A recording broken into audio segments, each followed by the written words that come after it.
Hello friends. Social media பக்கம் போனாலே இப்போ ஒரு நியூஸ் பயங்கரமா ட்ரெண்ட் ஆயிட்டு இருக்கு. நம்ம கட்டப்பா சத்யராஜ் சாரோட மகள் திவ்யா சத்யராஜ் பத்தி யூடியூப்ல ஒரு சர்ச்சை கிளம்புச்சு. அதை பார்த்துட்டு சத்யராஜ் சார் சும்மா இருப்பாரா?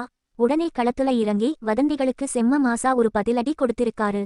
அது என்ன மேட்டர்? பயில்வான் ரங்கநாதன் என்ன சொன்னாரு?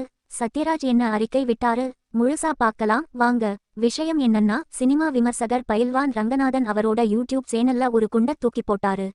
அதுல திவ்யா சத்யராஜுக்கு 14 வருஷத்துக்கு முன்னாடியே சத்யராஜோட சொந்த அக்கா கல்பனாவோட மகன் மகேந்திரனோட கல்யாணம் நடந்துச்சு.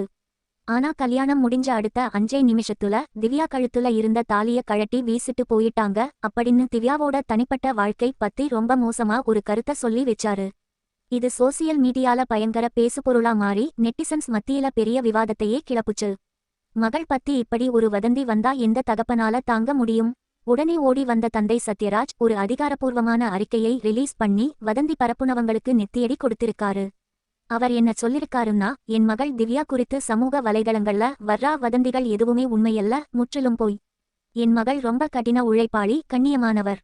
அவரோட சொந்த திறமையால சுயமாக முன்னேறிய ஒரு பெண்மணி. அவங்கள நினைச்சு ஒரு அப்பாவா நான் ரொம்ப பெருமைப்படுறேன். ரொம்ப நெகிழ்ச்சியாவும் அதே சமயம் கெத்தாவும் சொல்லிருக்காரு. சோ மக்களே, வியூஸுக்காகவும் சப்ஸ்கிரைபர்ஸுக்காகவும் ஒரு பெண்ணோட தனிப்பட்ட வாழ்க்கையை பத்தி இப்படி ஆதாரமில்லாம வதந்தி பரப்புவது எந்த விதத்துல நியாயம்? சத்யராஜ் சார் கொடுத்த இந்த பதிலடியை பத்தி நீங்க என்ன நினைக்கிறீங்கன்னு கீழே இருக்க கமெண்ட் பாக்ஸ்ல சொல்லுங்க.